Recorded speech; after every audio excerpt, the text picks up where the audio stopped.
한국, 운이 좋았을 뿐이죠. 독일 프랑크푸르트의 레오나르트 바이스는 속으로 늘 그렇게 생각했습니다. 49세, 28년 경력의 베테랑 반도체 분석가. 그는 변하지 않는 것, 예측 가능한 것을 사랑했습니다. 그리고 그는 한국을 정확히 예측할 수 있다고 믿었습니다. 2019년 7월, 일본이 한국의 반도체 소재 수출을 중단했습니다. 그는 전 세계에 선언했습니다. 한국은 2달도 못 버팁니다. 세계는 그를 믿었습니다. 수십억 달러가 그의 예측에 따라 움직였습니다. 하지만 그로부터 90일 후, 새벽 6시 잠 못 이룬 그의 눈앞에 한 문장이 떴습니다. 이럴 수가. 어떻게? 28년 동안 쌓아온 확신이 3초 만에 무너졌습니다. 그리고 그는 깨달았습니다. 자신이 한국에 대해 아무것도 몰랐다는 것을. 더 무서운 것은 이제 전 세계가 그의 실패를 보게 될 것이라는 사실이었습니다. 시작하기 전에 잠깐 좋아요와 구독을 눌러주시면 영상 제작에 큰 힘이 됩니다. 저는 지금 독일 프랑크푸르트에 있는 제 책상에 앉아 있어요. 제 사무실은 15층에 있어요. 창밖을 보면 회색 하늘이 보이는데 금방 비가 올 것 같았어요. 제 앞에는 컴퓨터 화면이 3개나 켜져 있어요. 그 화면들 속에서 숫자들이 계속 움직였어요. 초록색 숫자는 오르고 빨간색 숫자는 떨어지죠. 이 숫자들은 반도체 칩에 대한 정보를 말해줘요. 어떤 회사가 강하고 어떤 회사가 약한지 보여주는 숫자들이에요. 저는 레오나르트 바이스예요. 올해 45 아니 49이에요. 28개 동안 저는 이 숫자들만 들여다보며 살아왔어요. 거울 속 제 얼굴보다 이 숫자들이 더 익숙해요. 제 책상은 늘 완벽할 만큼 정돈돼 있어요. 커피잔은 매일 같은 자리에 있어요. 키보드에서 정확히 4인치 떨어진 위치요. 항상 4인치예요. 저는 변하지 않는 걸 좋아해요. 예측할 수 있는 걸 좋아해요. 오늘은 화요일이에요. 밖에서는 사람들이 우산을 들고 출근길을 걷고 있어요. 안쪽, 제 사무실은 조용해요. 완벽하죠. 이게 제 평범한 일상이었어요. 저는 데이터를 분석하고 보고서를 쓰고 반도체 산업에서 무슨 일이 일어날지 예측해요. 저는 제 일을 아주 잘한다고 자부했어요. 하지만 제 마음 깊은 곳엔 하나의 믿음이 있었어요. 한국은 운이 좋았을 뿐이라는 믿음이요. 한국 기업은 백기기와 만들기에는 강하지만 새로운 기술을 창조하는 능력은 부족하다고요. 중요한 소재는 일본에 의존하고 일본이 없으면 한국은 무너질 거라고 생각했어요. 저는 이런 말을 누군가에게 막말하듯 한 적은 없어요. 하지만 속으로는 그렇게 믿었어요. 제 데이터도 그걸 뒷받침하는 것처럼 보였고요. 그러던 오전 9시 47분, 이메일이 하나 도착했어요. 제목줄이 빨간색이었어요. 급하다는 뜻이에요. 일본, 한국에 대한 반도체 핵심 소재 수출 규제 발표. 저는 바로 이메일을 열었어요. 심장이 조금 빨리 뛰기 시작했어요. 두려움 때문이 아니라 솔직히 말하면 흥분됐어요. 일본이 3가지 핵심 소재의 한국 수출을 중단한다는 내용이었어요. 이 소재들은 반도체 칩을 만드는데 꼭 필요해요. 이게 없으면 공장이 멈춰요. 그 3가지는 불화수소, 포토레지스트, 플루오린 폴리이미드였어요. 저는 의자에 기대 앉아서 손을 턱 밑에 모았어요. 드디어야. 저는 속으로 그렇게 생각했어요. 드디어 제가 수년 동안 말해왔던 걸 전 세계가 보게 될 거라고요. 한국은 취약하다고. 한국은 일본에 너무 의존한다고. 한국은 이 소재 없이는 버틸 수 없다고. 저는 컴퓨터에서 한 파일을 열었어요. 462쪽짜리 문서였어요. 한국 반도체 산업에 대해 제가 알고 있는 모든 것이 담긴 문서였어요. 모든 약점, 의존도, 위험 요소가 정리돼 있었어요. 숫자들은 명확했어요. 한국은 이 소재의 90%를 일본에서 가져와요. 대체 공급처가 없어요. 소재 기술은 일본보다 10년에서 30년 뒤처져 있어요. 한국은 이 소재들을 자체적으로 만들 수 없어요. 그때 제 전화가 울리기 시작했어요. 베를린, 런던, 아부다비, 싱가포르. 모두가 제 의견을 듣고 싶어 했어요. 저를 믿었거든요. 제가 이 상황을 누구보다 오래 연구해왔다고요. 저는 전화를 하나씩 받으면서 똑같은 말을 했어요. 한국의 반도체 산업은 곧 어려움을 겪을 거라고요. 공장이 느려질 거라고요. 어쩌면 멈출 수도 있다고요. 이건 몇 달이 아니라 몇 주 안에 벌어질 일이라고요. 저는 보고서를 쓰기 시작했어요. 손가락이 빠르게 키보드를 움직였어요. 제 화면에 제목이 떴어요. 한국 반도체 산업 30년 위기의 정점, 일본의 결정적 승리. 저는 공급망, 의존 구조, 기술 격차에 대해 썼어요. 모든 것은 같은 결론을 향하고 있었어요. 한국은 이 시험을 통과하지 못할 거라고요. 오후 늦게 보고서를 완성했어요. 그리고 전 세계의 200개 고객사에게 보냈어요. 투자펀드, 은행, 기술 기업들. 그들은 이 분석을 바탕으로 수십억 달러의 결정을 내릴 거예요. 저는 노트북을 닫았어요. 일어나서 창밖을 바라봤어요. 비가 내리고 있었어요. 빗방울이 유리창을 타고 흘러내렸어요. 저는 만족했어요. 확신했어요. 지금 무슨 일이 일어날지 정확히 알고 있다고 느꼈어요. 이게 바로 제가 가장 잘하는 일이에요. 저는 패턴을 보고 미래를 예측해요. 그리고 큰 흐름에서는 거의 틀린 적이 없었어요. 하지만 그 순간 저는 아주 중요한 사실을 모르고 있었어요. 이 순간은 한국의 위기가 시작된 게 아니었어요. 제 위기가 시작된 순간이었어요. 모험의 신호가 도착한 건데 저는 전혀 눈치채지 못했어요. 저는 한국의 이야기가 시작됐다고 생각했어요. 하지만 사실은 제 이야기가 시작되고 있었어요. 비는 계속 내렸어요. 화면 속 숫자들은 계속 움직였어요. 그리고 저 멀리 한국에서 무언가가 시작되고 있었어요. 저는 볼 수 없는 것, 예측할 수도 없는 것, 그리고 제 모든 믿음을 흔들어버릴 그 무언가가요. 3주가 지났어요. 저는 매일 아침 컴퓨터를 켜요. 한국의 공장 데이터를 확인해요. 공장 가동률이 떨어지길 기다렸어요. 생산량이 줄어들기를 기다렸어요. 이제 곧이야. 저는 그렇게 생각했어요. 이제 곧 한국은 소재가 바닥날 거야. 하지만 제 화면 속 숫자들은 여전히 강했어요. 초록색 숫자. 올라가는 숫자. 도무지 이해가 안 되는 숫자들이었어요. 어느 수요일 아침, 저는 사무실에서 일본 도쿄와 화상 회의를 하고 있었어요. 제 화면 속엔 사쿠라이 도시오 씨가 보였어요. 그는 일본의 대형 소재 기업에서 일해요. 완벽한 검은색 정장을 입었고 금빛 넥타이를 맸어요. 그의 얼굴에는 단 한 점의 의심도 없었어요. 한국은 2달도 못 버팁니다. 그는 아주 얇은 손가락으로 카메라를 가리켰어요. 거의 저를 찌르듯이요. 그들은 우리보다 20년, 아니 30년은 뒤처져 있어요. 이런 기술은 그냥 만들어낼 수 있는 게 아닙니다. 저는 고개를 끄덕였어요.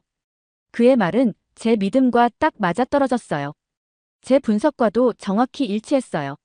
그런데 그 순간 제 사무실 문이 갑자기 벌컥 열렸어요. 마르타가 뛰어들어왔어요. 그녀가 이렇게 들어온 적은 한 번도 없었어요. 그녀는 제 후배 애널리스트예요. 32살이에요. 금발은 오늘따라 헝클어져 있었고 동그란 안경은 비뚤어져 있었어요.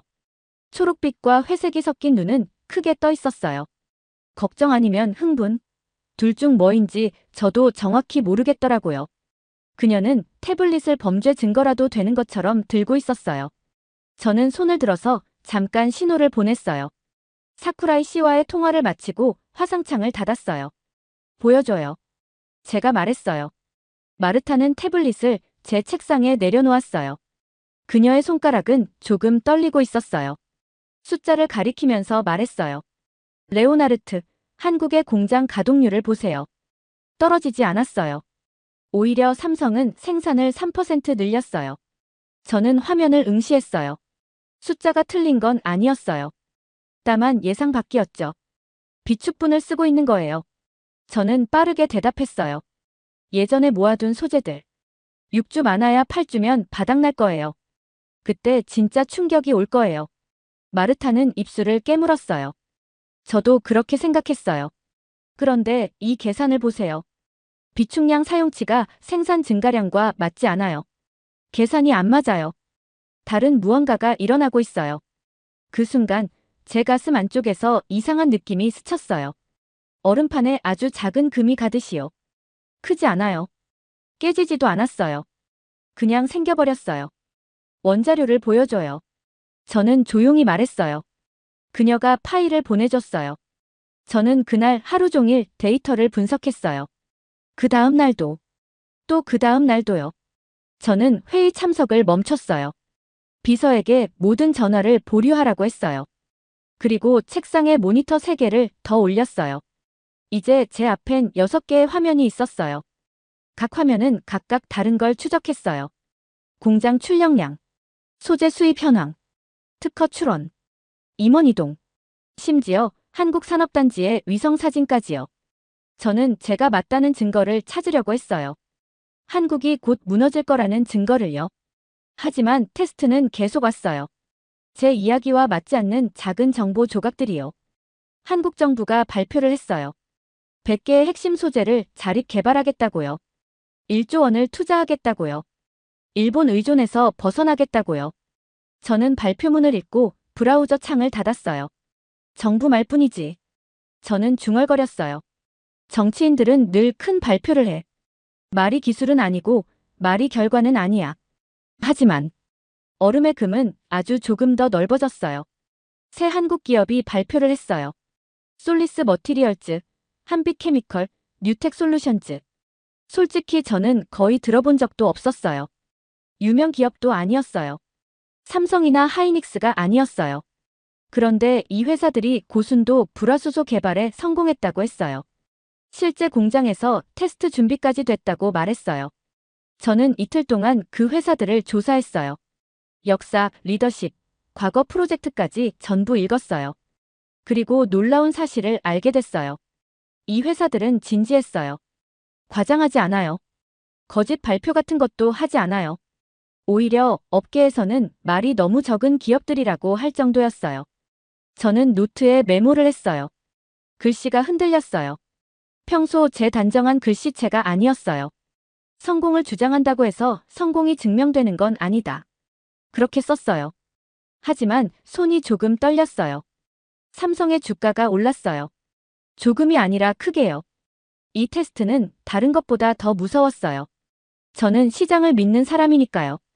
시장은 감정적일 때도 있지만 진실을 분석가보다 먼저 맡아요. 돈은 진실로 움직이고 거짓에서 도망치죠. 그 돈이 제 예측에서 멀어지고 있었어요. 마르타는 이제 매일 제 사무실에 왔어요.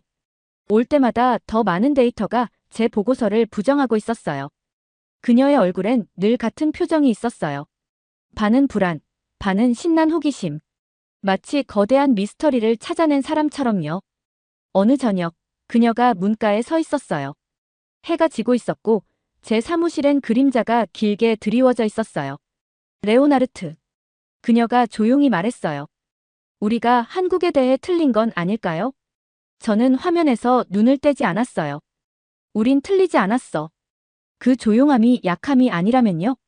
정말로 이 상황을 대비하고 있었던 거라면요? 저는 타이핑을 멈췄어요. 손가락이 키보드 위에서 얼어붙은 것처럼 멈췄어요. 그동안 제가 알고 있었지만 깊게 생각하지 않았던 패턴들이 떠올랐어요. 1997년 금융위기가 터졌지만 한국은 회복했어요. 2008년 세계 불황이 왔지만 한국은 오히려 시장 점유율을 늘렸어요. 한국은 위기를 맞을 때마다 모두의 예상을 깨고 살아남았어요. 하지만 저는 이 패턴을 제 분석에 넣은 적이 없었어요. 스스로에게 묻지도 않았어요. 왜 한국은 이럴까? 어떻게 이런 일이 가능할까?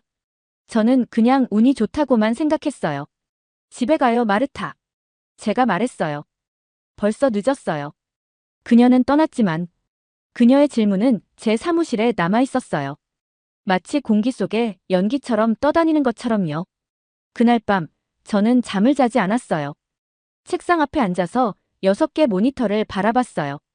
파란 불빛이 제 얼굴을 늙고 지친 사람처럼 보이게 했어요. 이제 저는 문턱을 넘어버렸어요. 제가 모르던 세계로 들어가 버린 거예요. 테스트는 계속됐고 그 테스트들은 제 확신을 조금씩 갉아먹었어요. 물이 돌을 파내듯이요. 천천히, 꾸준히, 멈추지 않고요. 저는 어두운 창에 비친 제 얼굴을 봤어요. 그리고 28회 동안 처음으로 앞으로 무슨 일이 벌어질지 잘 모르겠다고 느꼈어요. 그게 저를 무섭게 했어요. 화요일 아침이에요. 시계는 6시 47분을 가리키고 있었어요. 저는 한숨도 못 잤어요. 정말 딱 1시간도요. 제 사무실은 마치 폭풍이 휩쓴 것처럼 엉망이었어요. 모든 표면 위에 종이가 널려 있었고 빈 커피잔이 곳곳에 놓여 있었어요. 12개 아니 15개. 이제는 세지도 않았어요. 6개의 컴퓨터 화면에서 나오는 파란 불빛 때문에 사무실 전체가 차갑고 낯설게 보였어요. 제 셔츠는 구겨져 있었어요. 어제부터 갈아입지도 않았어요. 눈은 화끈거렸고 눈을 깜빡일 때마다 사포로 문지르는 것처럼 아팠어요. 저는 뉴스 사이트를 계속 새로 고침하고 있었어요. 클릭. 새로 고침. 클릭. 새로 고침. 그때 그게 보였어요. 가운데 화면에 헤드라인이 떠올랐어요. 하얀 바탕 위에 검은 글씨. 삼성전자 100% 국내산 불화수소 전환 성공. 수율 저하 없음. 제 손이 멈췄어요. 숨도 멈췄어요. 모든 게 멈춰버렸어요. 저는 그 헤드라인을 다시 읽었어요. 또 읽었어요. 3번, 4번 계속 읽었어요. 100% 국내 소재. 수율 저하 0%. 이 말이 무슨 뜻인지 아세요? 간단하게 설명해 볼게요. 반도체 칩을 만들면 완벽한 칩이 나오기도 하고 불량품이 나오기도 해요. 완벽한 칩이 나오는 비율을 수율이라고 해요. 수율이 2%만 떨어져도 회사는 수백만, 아니 수십억을 잃어요. 그런데 삼성의 수율은 떨어지지 않았어요. 단 1%도요. 이 말은 한국의 소재가 그럭저럭 쓸만하다는 수준이 아니라는 뜻이에요. 일본산과 동등하거나 어쩌면 더 낫다는 뜻이에요.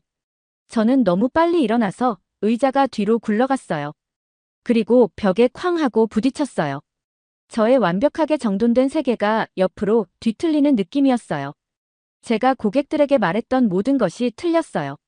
제가 내린 모든 예측이 파도에 쓸린 모래성처럼 무너져 내렸어요. 저는 며칠 전 사쿠라이의 자신만만한 표정을 떠올렸어요. 한국은 이런 기술을 그냥 만들어낼 수 없습니다. 하지만 한국은 해냈어요. 그것도 3개월 만에요. 저는 창가로 걸어갔어요.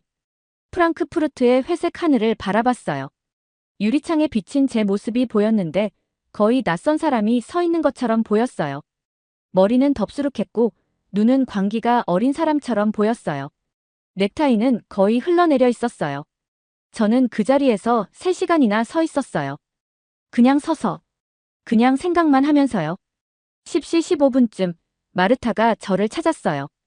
문을 살짝 열고 조용히 들어왔어요. 모셨군요. 그녀는 말했어요. 질문이 아니라 확신하는 말투였어요. 봤어요. 어떻게 하실 건가요? 이 순간이었어요. 이 순간이 제 모든 것을 결정하는 순간이었어요. 저에겐 2가지 선택이 있었어요. 선택 1. 변명을 하는 거예요. 한국이 운이 좋았다고 말할 수 있었어요. 수율 수치를 거짓말했다고 주장할 수도 있었어요. 일본 기술을 훔쳐갔다고 말할 수도 있었어요. 그렇게 하면 제 명성을 지킬 수 있었어요. 28년 동안 쌓은 신뢰가 있으니까요. 믿어주는 사람들도 있었을 거예요. 선택 2. 진실을 말하는 거예요. 그 진실은 아주 단순하면서도 끔찍했어요. 저는 완전히 틀렸어요. 조금 틀린 게 아니었어요. 타이밍이 조금 어긋난 정도 그런 게 아니었어요. 완전히 근본적으로 부끄러울 만큼 틀렸어요. 제가 틀린 이유는 제 편견이 제 분석을 가렸기 때문이에요. 제가 보고 싶은 것만 봤고 믿고 싶은 것만 믿었어요. 제 가정을 확인해주는 일본 쪽 자료에는 높은 점수를 줬어요. 하지만 한국의 발표는 애초에 성공할 리 없다는 생각으로 무시했어요. 저는 제 일을 잘하게 해준 단 하나의 원칙을 어겼어요. 데이터가 어디로 이끌든 그걸 따라가라. 제 목이 답답해졌어요. 누가 조이고 있는 것처럼요. 새 보고서를 쓸게요. 그렇게 입에서 말이 나왔어요. 제 목소리가 낯설게 들렸어요. 레오나르트. 마르타의 목소리에는 경고가 담겨 있었어요. 평판에 큰 타격이 올 거예요. 어떤 고객들은 이제 당신을 믿지 않을 거예요. 예전에 하신 모든 분석을 의심할 거예요. 알고 있어요. 사람들은 예전 한국 관련 보고서를 전부 다시 검토할 거예요. 또 다른 실수를 찾으려고 할 거예요. 알아요. 어떤 사람들은 당신이 겁을 먹었다고 할 거예요. 분석 능력을 잃었다고 말하는 사람도 있을 거예요. 전부 알고 있어요, 마르타. 저는 그녀를 바라봤어요. 제 회색빛 눈이 그녀의 회색 눈을 마주했어요. 하지만 지금 이걸 바로잡지 않으면 제가 지난 28년 동안 한 모든 일이 무의미해져요. 저는 단 하나의 원칙으로 커리어를 쌓아왔어요. 데이터를 따라가라. 그 원칙을 제가 깼어요. 이제는 제가 고쳐야 해요. 이 위기의 본질은 한국의 성공이 아니었어요. 이 선택 자체가 제 진짜 시련이었어요. 진실이냐, 자존심이냐, 정확성이냐, 명성이냐, 성장이냐, 확신이냐. 저는 책상으로 돌아갔어요. 의자에 앉아서 새 문서를 열었어요. 제 손가락이 키보드 위에서 떨리고 있었어요. 예전에 저라면 무난한 제목을 썼을 거예요. 한국 반도체 부문 수정 분석서 같은 안전한 제목. 하지만 저는 더 이상 예전의 제가 아니었어요. 그 레오나르트는 3시간 전에 헤드라인을 읽고 죽었어요. 저는 새로운 제목을 쳤어요. 한국의 구조적 독립 일본의 규제가 한국의 해방이 되기까지, 그리고 제가 틀린 이유. 그리고 이어지는 문장들은 제 인생에서 가장 쓰기 힘든 문장들이었어요. 저는 이렇게 썼어요. 3개월 전, 저는 한국의 반도체 산업이 실패할 거라고 예측했습니다. 저는 틀렸어요. 이 보고서는 제가 그 오류를 어떻게 범했는지, 그리고 한국의 성공에서 우리가 무엇을 배울 수 있는지를 설명합니다. 한 문장 한 문장이 마치 제 가슴에서 칼을 뽑아내는 것처럼 아팠어요. 저는 제 가정을 썼어요. 제 편견을 썼어요. 증거를 어떻게 가중 평가했는지도 썼어요. 제가 놓친 부분도 모두 적었어요. 하나도 숨기지 않았어요. 보고서를 완성하는데 11시간이 걸렸어요. 그리고 고객들에게 전송 버튼을 누르는데 손이 너무 떨려서 잘못된 버튼을 누를 뻔했어요. 그 후 저는 몸을 뒤로 기대서 숨을 내쉬었어요. 고통의 과정은 끝났어요. 하지만 안심되지는 않았어요. 마치 절벽에서 떨어지고 있는 기분이었어요. 아직도 계속 떨어지고 있는 기분. 밖에서는 해가 지고 있었어요. 사무실 안은 점점 어두워졌어요. 저는 불을 켜지 않았어요. 그냥 어둠 속에 앉아서 생각했어요. 앞으로 무슨 일이 벌어질까? 제가 진실을 위해 커리어를 망가뜨린 건 아닐까? 그게 과연 가치가 있었을까? 그 답은 나중에 찾아오게 돼요. 하지만 지금 이 순간 저는 아무것도 몰랐어요. 딱 한 가지만 알고 있었어요. 저는 오늘 아침에 저로는 다시 돌아갈 수 없다는 것. 그 사람은 이미 영원히 사라졌어요. 그 보고서를 보낸 지 벌써 6주가 지났어요. 저는 여전히 같은 사무실, 같은 책상, 같은 화면 앞에 앉아있지만 제 안은 완전히 달라졌어요. 보고서를 공개한 첫 일주는 정말 힘들었어요. 고객 3곳이 계약을 끊었고 업계 잡지는 저를 비판했어요. 경쟁사는 제 분석을 부끄럽다고 조롱했어요. 그 글들을 다 읽었고 솔직히 마음이 많이 아팠어요. 그런데 전혀 예상치 못한 일들도 일어났어요. 실리콘밸리 투자자가 20년 동안 본 가장 정직한 분석이었다고 연락을 줬어요. 한 대학에서는 제게 분석 편향에 대해 강연해달라고 했어요. 그리고 삼성 임원에게서 우리를 제대로 봐줘서 고맙다는 짧은 메시지도 받았어요. 그 메시지는 지금도 제 서랍에 넣어두고 있어요. 이제 저는 보고서를 쓸 때마다 가정 점검이라는 섹션을 넣어요. 제가 가진 편견, 제가 당연히 옳다고 여기는 전제들, 그리고 저를 틀릴 수 있게 만드는 증거들까지 적어요. 보고서는 길어지고 확신은 줄었지만 그만큼 더 정직해졌어요. 한국의 배터리 AI 로봇 기술에 대한 새 질문들이 올라오면 예전 같으면 빠르게 판단했겠지만 지금의 저는 먼저 이렇게 물어요. 내가 놓치는 건 뭘까? 왜 나는 이 해석을 믿고 싶을까? 베를린 동료가 그러더라고요. 레오나르트, 당신은 확신이 줄었어. 저는 대답했어요. 저는 자신감을 잃은 게 아니라 오만함을 잃은 거예요. 지금 저는 확신보다 질문을 더 믿어요. 틀렸다는 걸 인정하는 게 약함이 아니라 성장의 시작이라는 것도 배웠어요. 한국을 안다고 믿었던 제 오만함이 깨지고 나서야 비로소 제대로 보기 시작했어요. 이제 저는 퇴근도 6시에 해요. 일을 오래 한다고 더 정확해지는 게 아니라는 걸 깨달았거든요. 젊은 애널리스트에게도 말했어요. 오늘은 쉬고 내일 다시 봐요.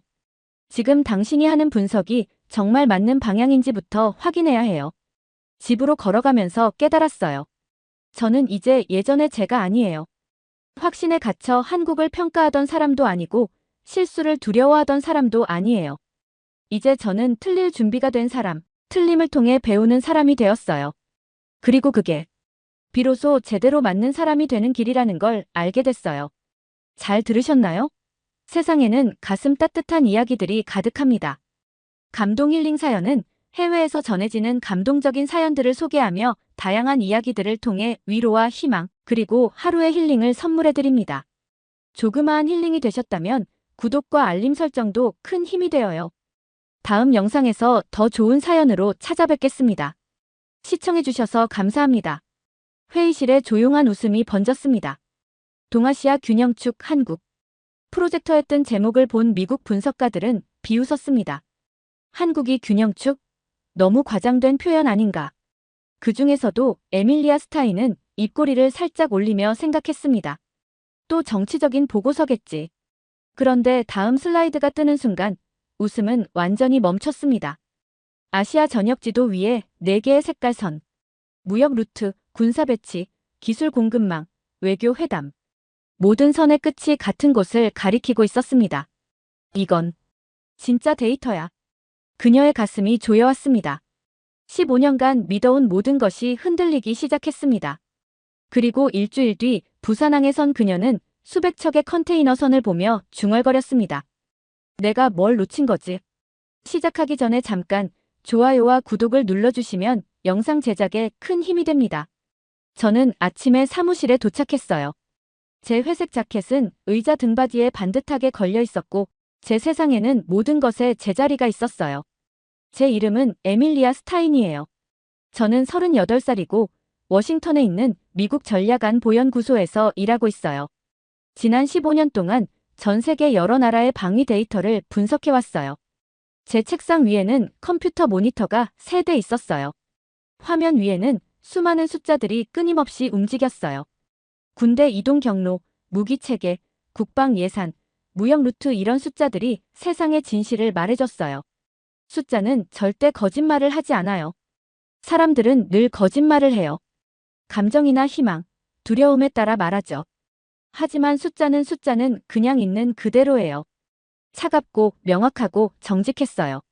저는 모니터 옆에 작은 카드를 붙여두었는데 그건 제가 5년 전에 직접 적은 문장이었어요. 감정은 거짓말을 해. 숫자는 하지 않아. 동료들은 제 등을 돌면 저를 얼음 분석가라고 불렀어요. 저도 알고 있었어요. 그런데 신경 쓰지 않았어요. 그들은 커피룸에서 인상이나 직감 같은 걸 몇 시간씩 떠들었지만 저는 그 시간에 데이터를 확인했어요. 회의에서 누가 이 나라 좀 불안정한 것 같아요 라고 말하면 저는 딱 한 가지를 물었어요. 그걸 뒷받침할 데이터가 있나요? 대부분 없었어요. 제 데이터베이스 속 한국은 그냥 한 줄짜리 각주 같은 존재였어요. 거대한 나라들 사이에 낀 작은 반도. 절대 열리지 않는 국경으로 절반이 막혀 있고 미국이 존재를 허락하기 때문에 존재하는 나라. 제 아버지는 2000년대에 한국에서 군사정보 장교로 복무했어요. 2년 동안 있었고 돌아온 후에는 거의 이야기를 하지 않았어요. 제가 딱 한 번 16살 때 물어봤어요. 한국은 어땠어요? 아버지는 잠시 저를 바라보더니 단 한 문장을 말했어요. 한반도는 긴장이 절대 풀리지 않는 위험한 곳이다. 그 뒤로 저는 다시 묻지 않았어요. 그 한 문장이 제 진실이 되었고 저는 그 말을 토대로 한국에 대한 모든 이해를 쌓았어요. 한국은 위험, 불안정, 분단, 강대국들 사이에서 밀리고 당기며 가운데 낀 작은 나라는 겨우 부서지지 않으려 버티는 곳.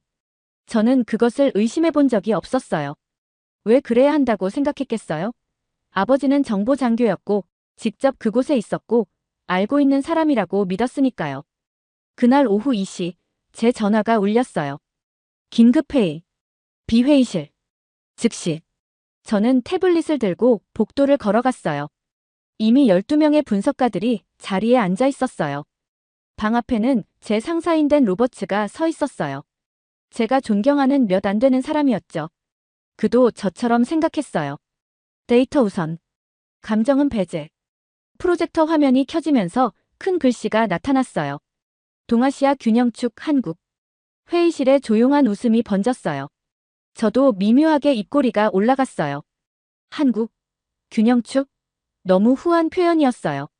한국은 전략 중심이 아니라 잠재적 분쟁 지역에 가까웠죠.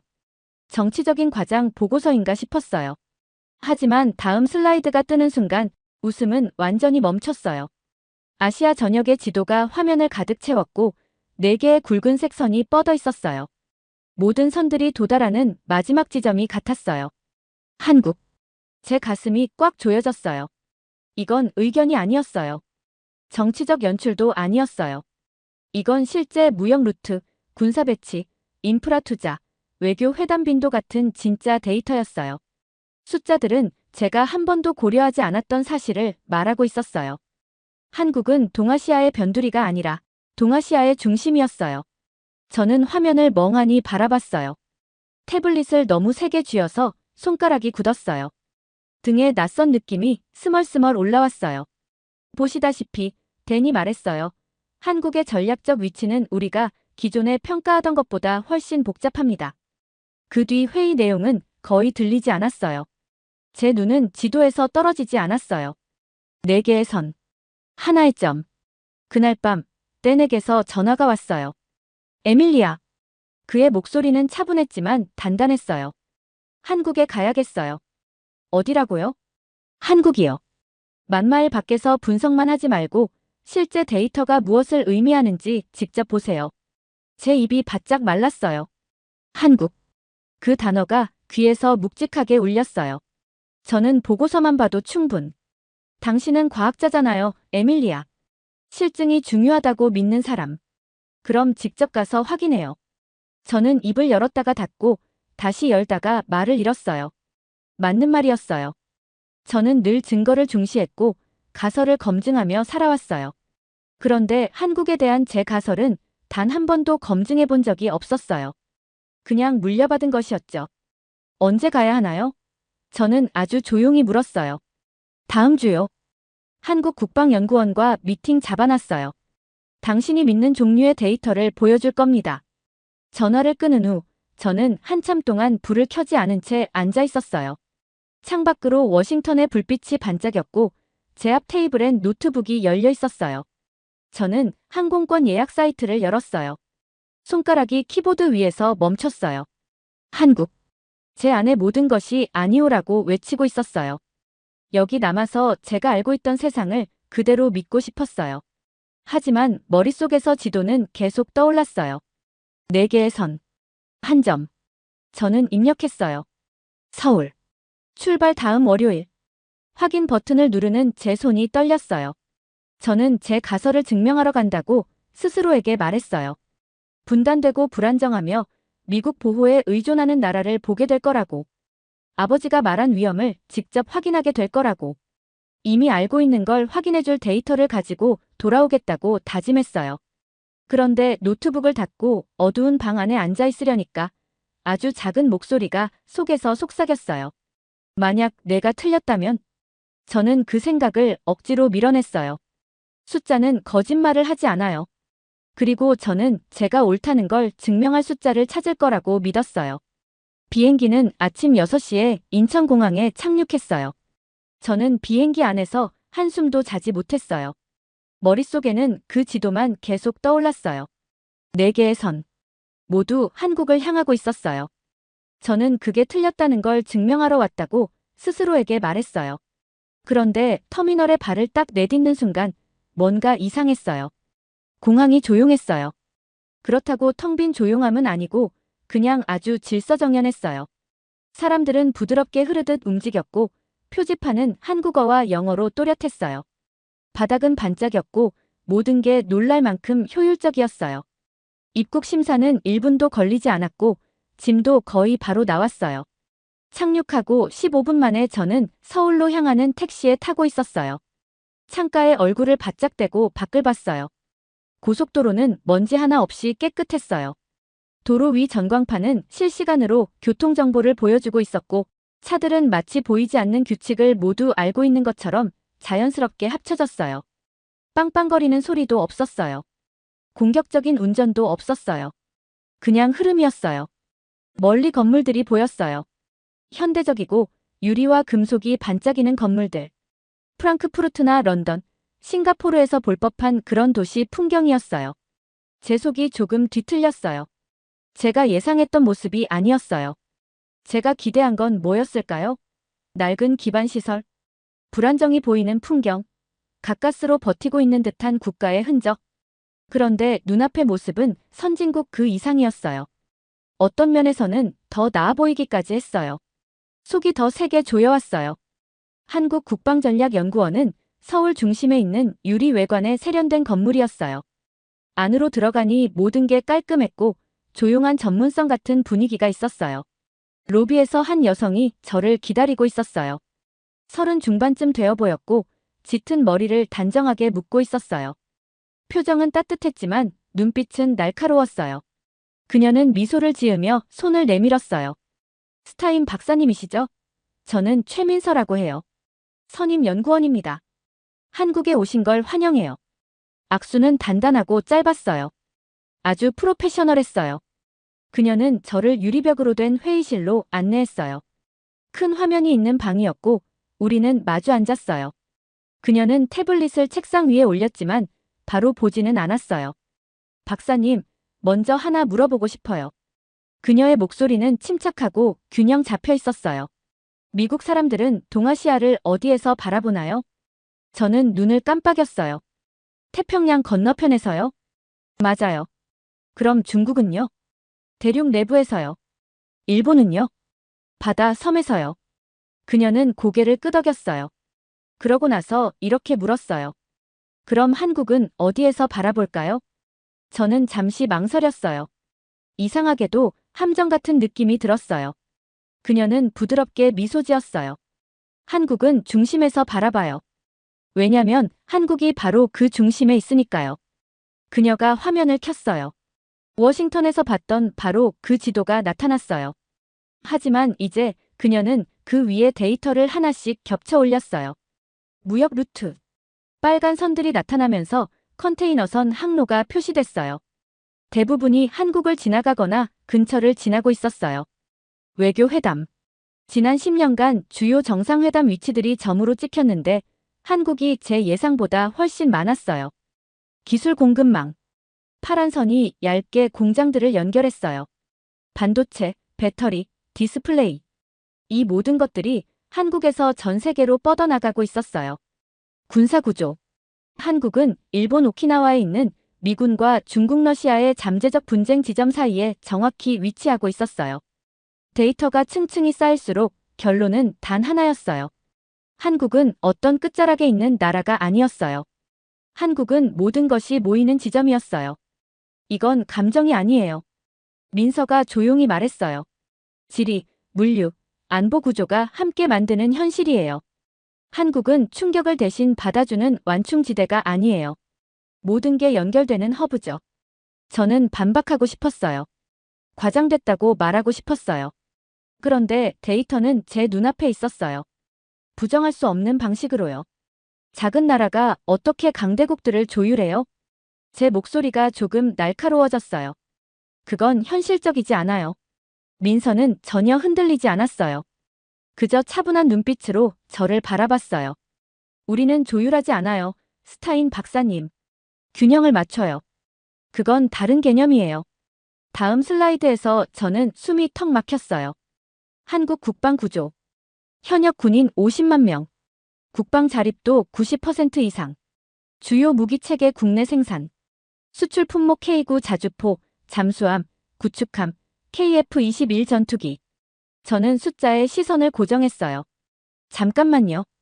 제가 말했어요. 한국이 첨단 무기를 수출한다고요? 민서가 고개를 끄덕였어요. 폴란드, 호주, 이집트, 노르웨이 여러 나라예요. 한국은 단지 스스로를 지키는 나라가 아니에요. 나토 동맹국들에게 방산 기술을 공급하는 나라예요. 제 머릿속이 잠시 멈춘 것 같았어요. 저는 한국을 무기 수입국이라고 분류했었어요. 미국 장비에 의존하는 나라라고요. 그런데 이 데이터는 완전히 다른 이야기를 하고 있었어요. 한국은 주요 무기 수출국이었어요. 하지만 미국 안보 우산 아래 있잖아요. 제 말투는 거의 도전적이었어요. 맞아요. 민서가 말했어요. 하지만 그건 파트너십이지 의존이 아니에요. 우리는 미국과 지역 안보를 협력하면서 동시에 우리 자체 방위 능력도 구축해요. 하나를 선택하는 게 아니라 둘 다 하는 거죠. 그녀는 다른 차트를 열었어요. 한국 경제 구조. 최대 무역 상대국 중국. 2위 미국. 주요 수출품 반도체, 디스플레이, 배터리, 선박, 자동차. 경제적으로는 중국과 깊이 연결돼 있어요. 민서가 설명했어요. 군사적으로는 미국과 동맹을 맺고 있고요. 문화적으로는 음악, 영화, 드라마를 통해 전 세계에 닿아 있어요. 그리고 저를 바라봤어요. 한국은 어느 한쪽을 선택하지 않아요, 박사님. 모든 쪽을 균형 있게 연결해요.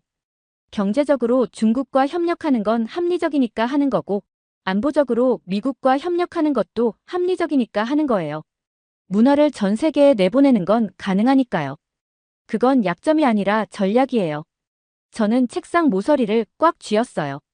그녀가 말하는 내용은 제가 믿어왔던 모든 것과 충돌하고 있었어요. 그런데 그녀는 감정을 사용하지 않았어요.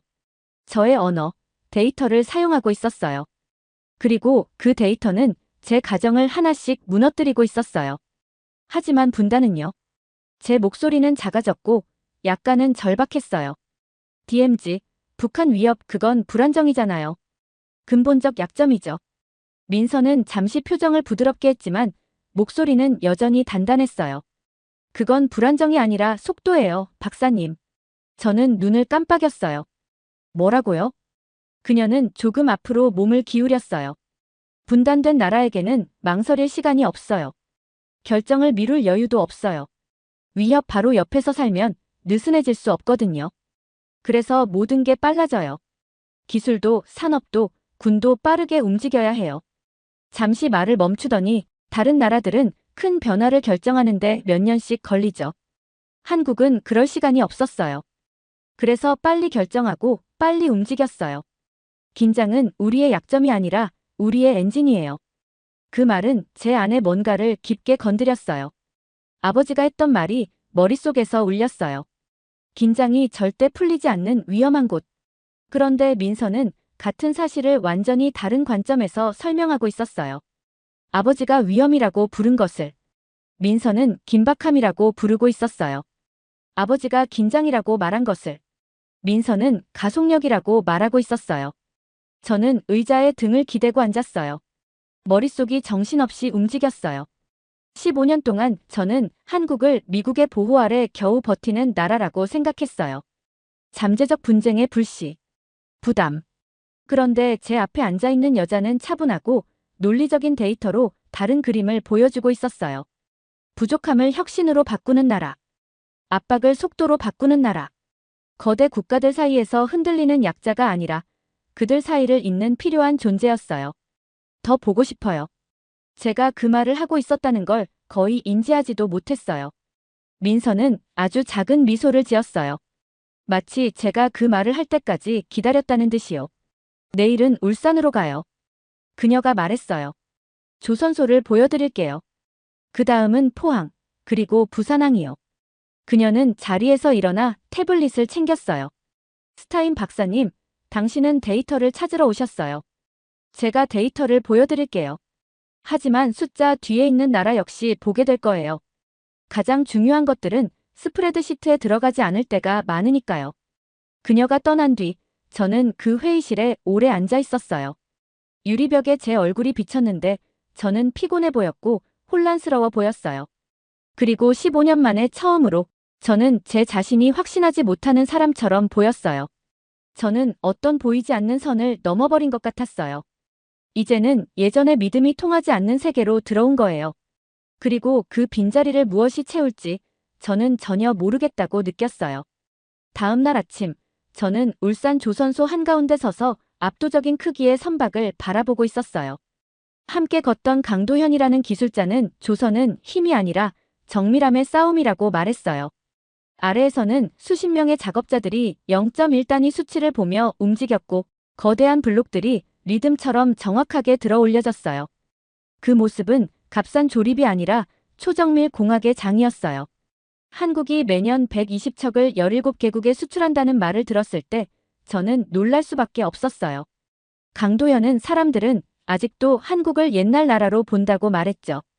이틀 뒤 포항의 배터리 재활용 공장에서 한소연 박사는 한국에는 자원이 없어서 기술 자체를 자원으로 만들었다고 말했어요. 해체된 배터리가 순도 높은 금속으로 되살아나는 장면을 보며 저는 회수율 94.7%라는 숫자에 충격을 받았어요. 박사는 그저 담담하게 말했어요. 생존이었어요. 그 말이 계속 머릿속에 남았어요. 서울로 돌아오는 기차에서 민서는 한국의 패턴을 보여주기 시작했어요. 살수 대첩적을 정면에서 상대하지 않고 유리한 지형으로 끌어들이는 전략. 1980년대 삼성전자 인텔과 정면 승부 대신 메모리 반도체라는 옆 시장 공략. 현대자동차 테슬라를 따라가는 대신 수소 배터리라는 다른 영역 선택. 그리고 민서는 말했어요. 한국은 분리하면 정면 승부를 하지 않아요. 더 빠르고 비켜서 가고 빈 공간을 찾아요. 1000년 넘게 이어진 전략이에요. 그때 저는 오늘 하루 동안 본 모든 것이 같은 패턴을 따른다는 걸 깨달았어요. 거인을 정면에서 치지 않는다. 다른 길을 선택한다. 남들이 못 보는 걸 자산으로 만든다. 다음 날 부산항에서 만난 오진우는 한국이 단순 통과 지점이 아니라 전 세계가 반드시 들러야 하는 허브라고 말했어요. 수백 척의 배가 중국, 미국, 유럽의 물자를 함께 실어 나르고 있었고 정치적 갈등과 상관없이 철저한 효율로 운영되고 있었어요. 저는 속삭이듯 말했어요.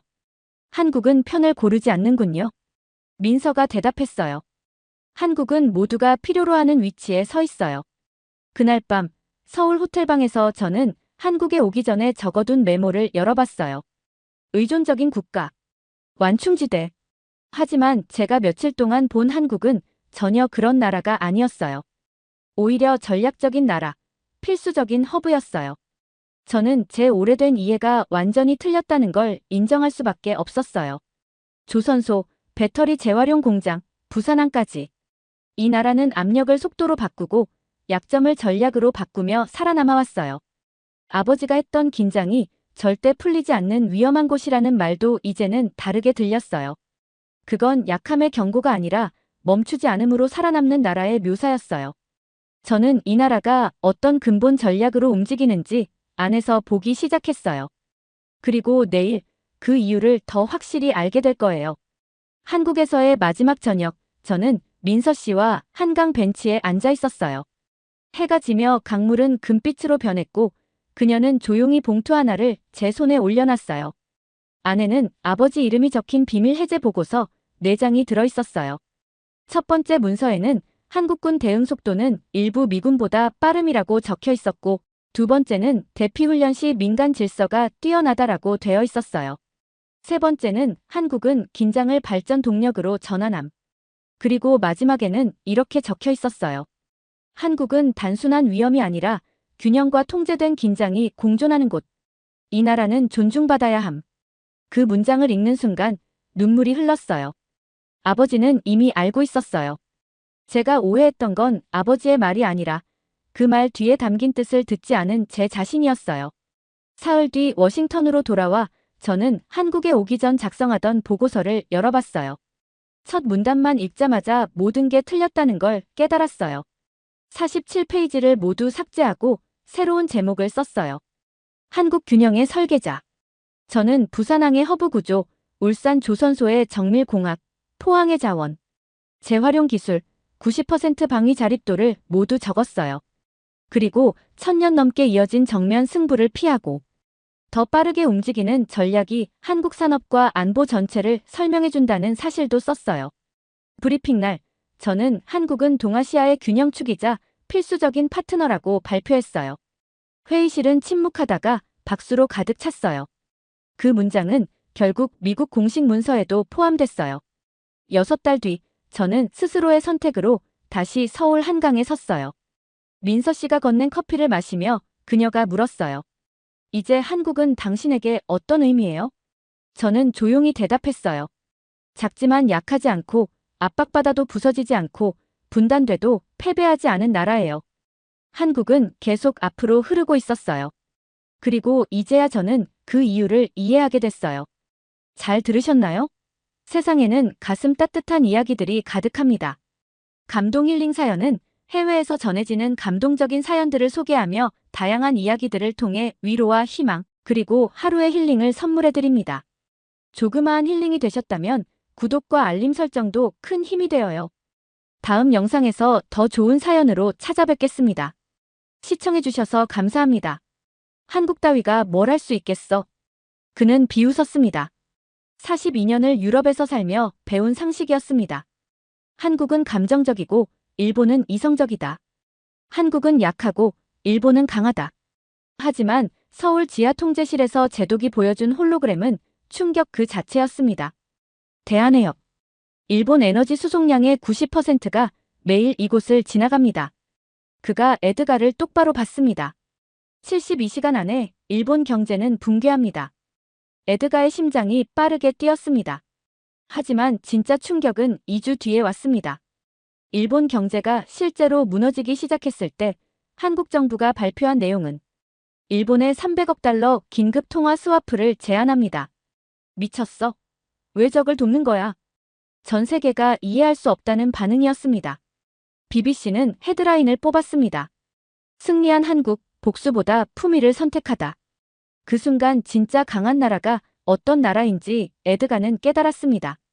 시작하기 전에 잠깐 좋아요와 구독을 눌러주시면 영상 제작에 큰 힘이 됩니다. 저는 브뤼셀에 있는 제 사무실에서 3개의 컴퓨터 화면을 매일 마주하고 있어요. 화면엔 전 세계에서 올라오는 지도와 숫자들이 떠 있어요. 저는 그걸 보면서 문제가 생기기 전에 미리 찾아내려고 해요. 또 커피가 식어버렸어요.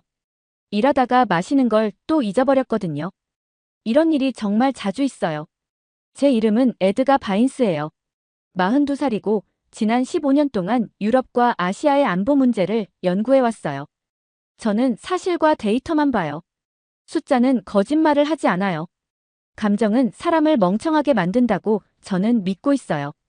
동료들은 저를 어른 분석가라고 불러요. 제가 감정을 드러내지 않는다고 생각해서예요. 항상 침착하고 논리적이라고들 하죠.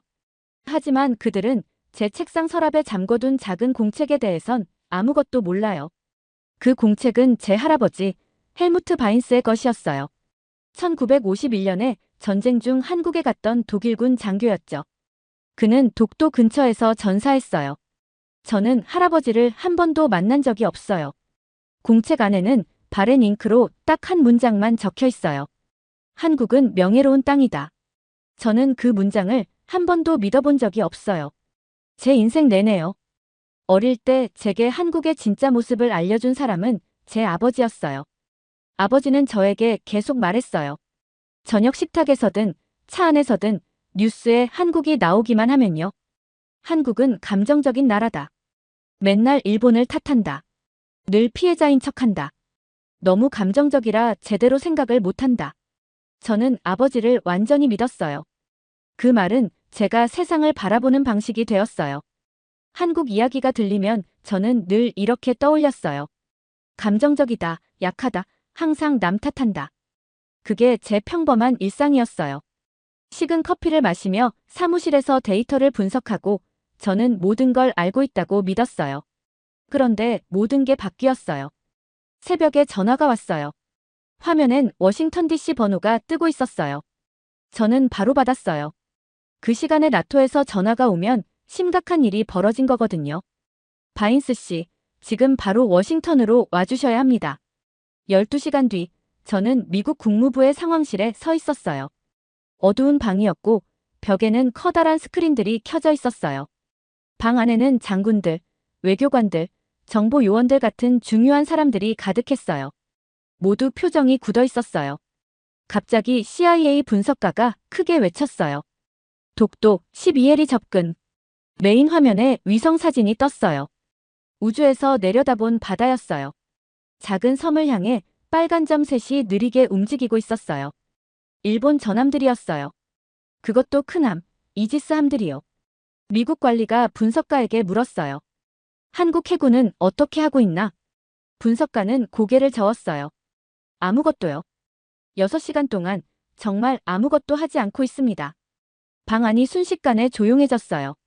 그때 제 가슴 안에서 어떤 감정이 일었어요. 승리감 비슷한 거예요. 봐요. 제가 늘 말한 게 맞잖아요. 한국은 감정적이지만 진짜 위험 앞에서는 약해요. 대응도 못하고 준비도 안 되어 있어요. 아버지가 말하던 그대로였어요. 증거가 바로 스크린 위에 있었어요. 그런데 그 순간 이상한 일이 벌어졌어요. 대통령이 바로 저를 보면서 말했어요. 에드가, 당신을 한국에 보낼 거요. 우리가 필요한 건 그들이 실제로 어떤 준비를 하고 있는지 확인하는 거요. 일본은 이미 자기 전략을 보여줬어. 이제 한국의 전략을 봐야 하네. 저는 고개를 끄덕였어요. 그건 당연한 말이었어요. 그 다음 대통령이 예상 못한 말을 했어요. 게다가 당신의 할아버지는 그 바다에서 죽었지. 독도 근처에서. 그 인연이 당신이 사태를 더 명확하게 보는데 도움이 될 수도 있어. 제 뱃속이 갑자기 싸늘해졌어요. 할아버지. 한국. 그리고 제가 평생 믿지 않았던 그 한 문장. 워싱턴을 떠나기 전에 누군가 제 책상 위에 두꺼운 문서를 하나 올려놓았어요. 일본 외무성이 보낸 자료였어요. 무려 300쪽짜리였고 표지에는 제목이 굵은 글자로 적혀 있었어요. 독도 일본의 영유권을 입증하는 역사법적 문헌. 비행기에서 저는 그걸 읽기 시작했어요. 긴 비행 동안 할 일이 그것뿐이었거든요. 문서는 정말 대단했어요. 오래된 지도, 수백 년 전 어업 기록, 법적 분석, 세계 각국 교수들의 의견까지 있었어요. 모든 게 완벽하게 정리돼 있었어요. 논리도 아주 명확했어요. 솔직히 이 문서만 보면 일본 주장이 완전히 맞고 한국 주장은 아주 약해 보였어요. 그렇게 읽어 내려가다가 90쪽에서 제 손가락이 멈췄어요. 저는 한 문장을 아주 자세히 봤어요. 뭔가 이상했어요. 잉크색이 다른 문장들과 아주 조금 달랐어요. 정말 미세하게요. 마치 원래 문장을 지우고 그 자리에 새 문장을 더 쓴 것처럼요. 저는 그 문장을 한참 동안 바라봤어요. 일본이 이런 중요한 문서에서 증거를 조작할까요? 그건 도저히 믿기 힘든 일이었어요. 일본은 현대적이고 선진적이고 제도가 강한 나라잖아요. 굳이 거짓말을 할 필요가 없을 텐데요. 저는 그 의심을 억지로 밀어냈어요. 제가 괜히 예민해진 거라고 스스로에게 말했어요. 그리고 페이지를 넘겼어요. 비행기가 서울로 내려가기 시작할 때 저는 문서를 덮었어요. 제 가방 안에는 3가지가 있었어요. 노트북, 제 직업적 회의주에, 그리고 할아버지의 낡은 공책. 저는 한국에 가서 그들이 준비가 안 되어 있다는 걸 증명할 줄 알았어요. 아버지가 말하던 그대로라는 걸 확인할 줄 알았어요. 아주 간단한 임무라고 생각했어요. 하지만 저는 몰랐어요. 제 머릿속 믿음이 전부 산산이 부서질 거라는 걸요. 인천공항에서 검은색 정장을 입은 한 남자가 저를 기다리고 있었어요. 출구 근처에서 거의 움직이지도 않은 채 서 있었고 얼굴엔 아무런 표정도 없었어요. 그 남자가 제 쪽으로 걸어오더니 손을 내밀었어요. 바인스 박사님이시죠? 저는 외교부 안보전략국의 한지훈 국장입니다. 악수는 단단하고 짧았어요. 그는 웃지도 않았고 한국에 온 걸 환영한다는 말도 하지 않았어요. 그냥 돌아서서 출구 쪽으로 걸어가기 시작했어요. 저는 그를 따라 검은색 차량으로 갔고 우리는 공항을 벗어나 바로 달려나갔어요. 솔직히 저는 무례하다고 생각했어요. 중요한 손님이 오면 보통 따뜻하게 맞이해 주잖아요. 웃어주고 비행은 어땠는지 한 번쯤 물어보고. 그런데 한 국장은 그런 걸 하나도 하지 않았어요. 그의 얼굴은 끝까지 읽기 힘들 만큼 무표정했어요. 우리는 1시간 넘게 달렸어요. 고속도로는 아주 현대적이고 매끄러웠어요. 양쪽에 산들이 나타났고 모든 게 정돈되고 깨끗했지만 저는 이상하게 불편했어요. 차 안에 흐르는 침묵이 너무 무거웠거든요. 결국 저는 참지 못하고 말을 꺼냈어요. 한 국장님, 일본 구축함들이 지금 독도에서 12해리밖에 떨어져 있지 않은데 왜 한국 해군은 아무 대응도 하지 않는 거죠? 한국은 늘 독도가 자기 땅이라고 주장해왔잖아요. 그런데 왜 지금 아무것도 안 하는 겁니까? 제 목소리는 스스로 들어도 짜증과 비난이 섞여 있었어요. 한 국장은 살짝 제 쪽을 보더니 아주 침착한 눈으로 말했어요. 저희는 이미 대응하고 있어요. 바인스 박사님. 금방 직접 보시게 될 겁니다. 그게 전부였어요. 그리고 그는 다시 앞을 보며 아무 말도 하지 않았어요. 저는 나머지 시간 동안 한국이 잘못하고 있다고 생각되는 것들을 머릿속에서 줄줄이 적기 시작했어요. 약점을 인정하기 싫어한다. 체면만 차린다. 아마 아무 준비도 없어서 시간만 끌고 있다. 제가 믿어온 모든 생각이 맞다는 확신이 더 강해지는 기분이었어요. 우리는 동해안의 한 군사기지에 도착했어요. 여러 보안 검색대를 지나갈 때마다 군인들이 딱딱하게 경례를 했어요. 겉보기엔 평범해 보이는 건물 안으로 들어갔어요. 안으로 들어가자 한 국장이 엘리베이터 버튼을 눌렀어요. 엘리베이터는 내려가기 시작했어요. 계속 내려갔어요. 끝없이 내려가는 느낌이었어요. 압력 때문에 귀가 먹먹해졌어요. 문이 열렸을 때 저는 입을 다물지 못했어요. 그 방은 엄청났어요. 축구장 3개를 붙여놓은 정도의 크기였어요. 벽부터 천장까지 빽빽하게 채워진 대형 스크린들, 곳곳을 가득 채운 컴퓨터와 통제 장비들, 그리고 화면들을 보면서 빠르게 키보드를 치는 장교들까지. 어디를 봐도 숨가쁘게 돌아가는 정보와 지휘 체계뿐이었어요. 방의 중심에는 거대한 3차원 홀로그램이 떠 있었어요. 동해 전체가 완벽한 디테일로 그려진 모습이었어요. 그때 다가오는 한 남자가 있었어요. 휘장과 메달을 잔뜩 단 해군 제복을 입은 사람이었고 걸음걸이부터 태도가 아주 당당했어요. 실제 상황실에 온 걸 환영합니다. 바인스 박사님. 저는 이태성 제독입니다. 그는 홀로그램을 향해 손짓했어요. 그러자 화면이 더 밝아지고 세밀해졌어요. 제가 가까이 다가가자 심장이 조금 빨리 뛰기 시작했어요. 홀로그램 속엔 동해에 있는 모든 배가 보였어요. 빨간 점은 일본 함정, 파란 점은 한국 함정, 초록 점은 다른 나라 민간 선박이었어요. 그런데 그냥 점이 아니었어요. 각 배 옆에는 그 배의 이름, 정확한 속도, 이동 방향, 배의 무게, 심지어 엔진의 진동 패턴까지 떠 있었어요. 모든 정보가 실시간으로, 초 단위로 계속 업데이트되고 있었어요. 심지어 잠수함도 보였어요. 홀로그램 바다 밑에 희미한 유령처럼 표시되어 있었어요. 이태성 제독이 조용하지만 날카로운 목소리로 말했어요. 수년 동안 일본은 국제회의에서 해양 감시 데이터를 발표하며 그게 자기들 기술이라고 주장해왔습니다. 하지만 실제는 다릅니다. 그 데이터의 60%는 한국의 센서와 위성에서 나온 것이었어요. 일본은 우리 정보를 가져가 자기들 것처럼 포장한 겁니다. 제 목이 바싹 말랐어요. 침도 잘 넘어가지 않았어요. 사흘 전에 저희가 일본으로 가는 데이터 공급을 전부 끊었습니다.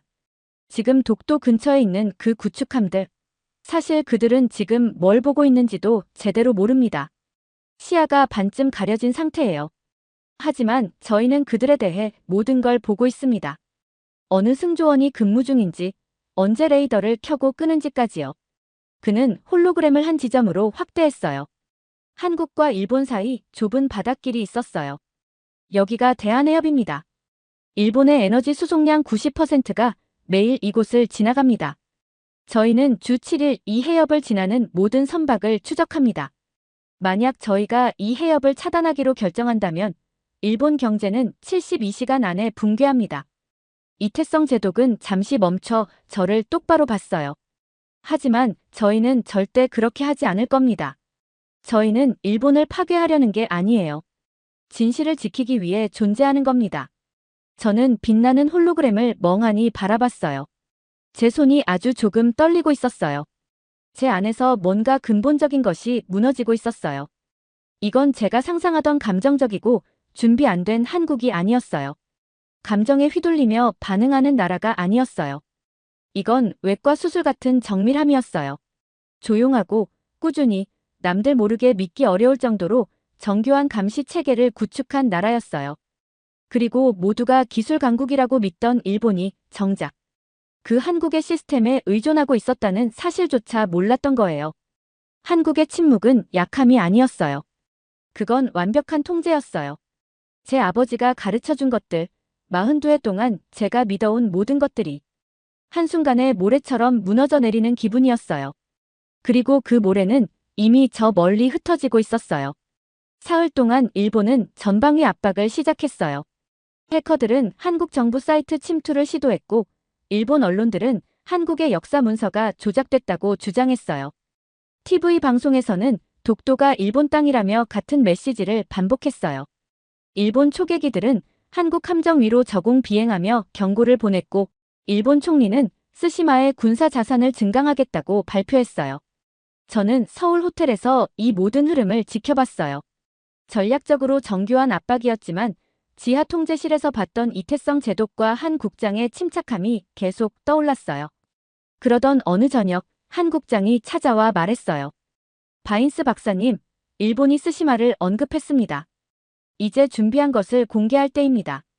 그는 조선 왕에게 스시마 도주가 조공을 바쳤다는 1443년 문서를 보여줬어요.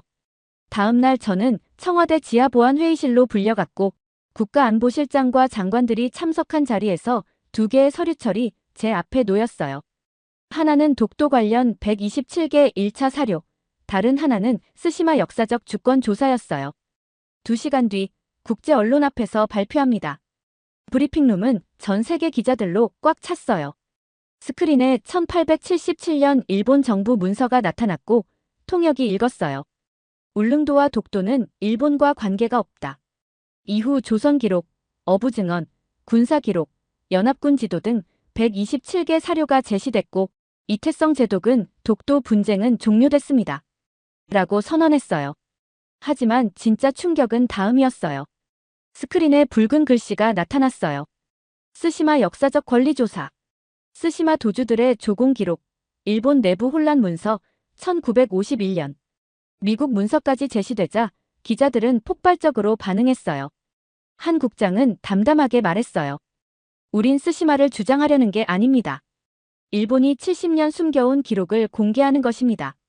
그날 밤 미야자키 히로시라는 남자가 저를 급히 찾아왔어요.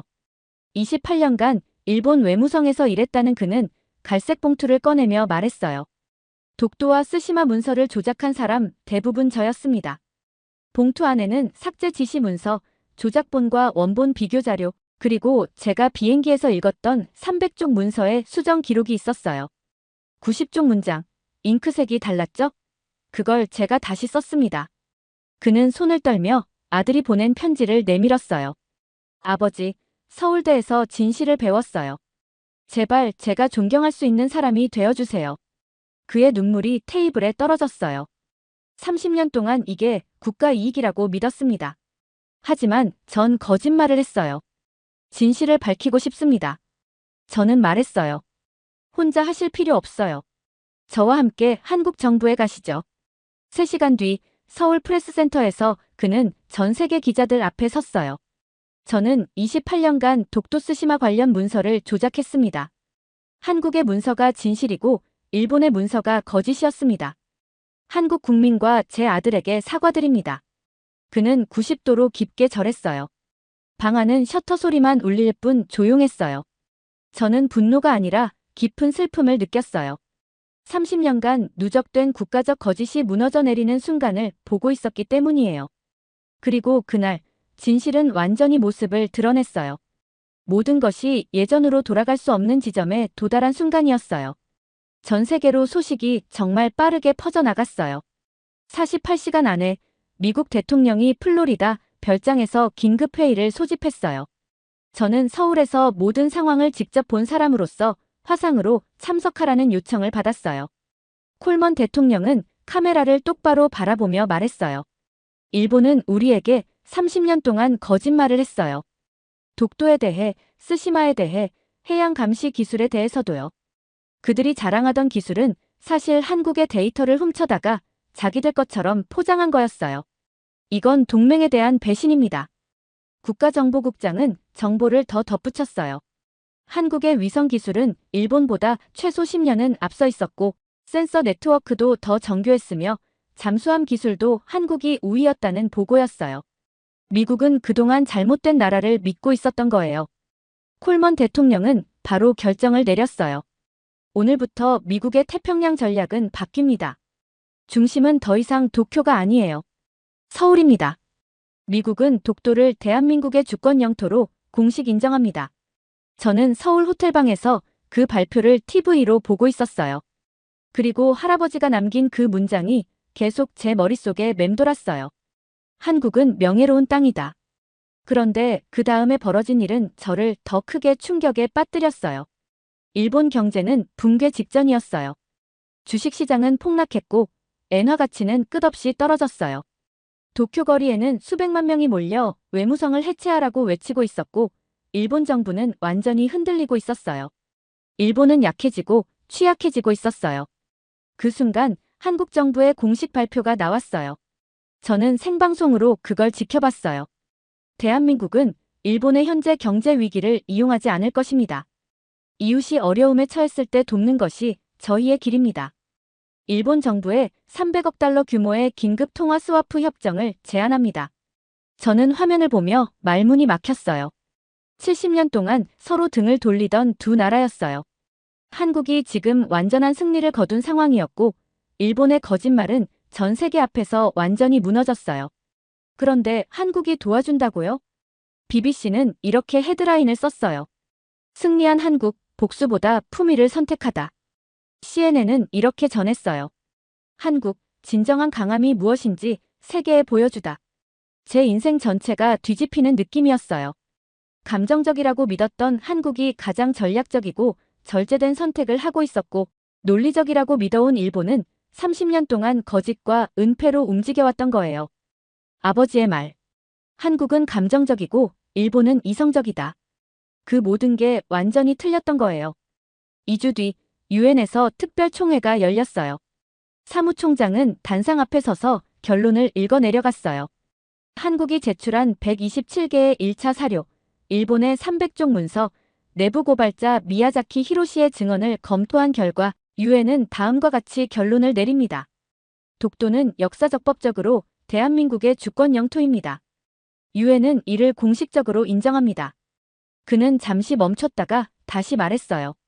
스시마 섬과 관련해서는 역사적 주권 문제의 기록이 명확히 존재합니다.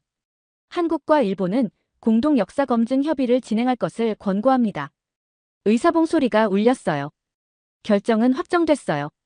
3일 후 저는 한국 정부로부터 공식 초청을 받았어요. 장소는 독도였어요. 아침 일찍 군 헬리콥터가 저를 데리러 왔어요. 우리는 동쪽 바다 위를 약 1시간 정도 날아갔어요.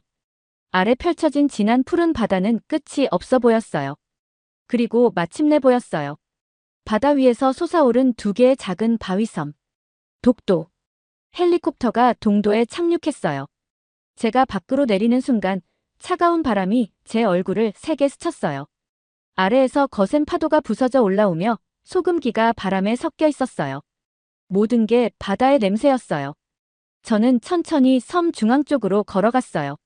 다리가 유난히 무거웠어요. 마치 깊은 물속을 걷는 것처럼요. 그리고 그걸 봤어요. 기념비. 검은 화강암으로 만든 단순하지만 강렬한 형태였어요. 표면은 매끄럽게 다듬어져 있었고 바람이 닿을 때마다 차갑게 빛났어요. 그 위에는 이런 글이 새겨져 있었어요. 대한민국 독도. 70년의 인내, 진실의 승리, 품격의 증명. 모든 참전 용사를 기리며. 제 다리가 그대로 힘이 풀려 바닥에 주저앉았어요. 저는 두 손으로 차가운 화강암을 만졌어요. 손끝으로 할아버지의 이름을 따라 천천히 문질렀어요. 눈물이 떨어지기 시작했어요. 멈출 수가 없었어요. 할아버지. 저는 속삭였어요. 70년 전에 할아버지가 지키다 돌아가신 나라가 아직도 할아버지를 기억하고 있어요.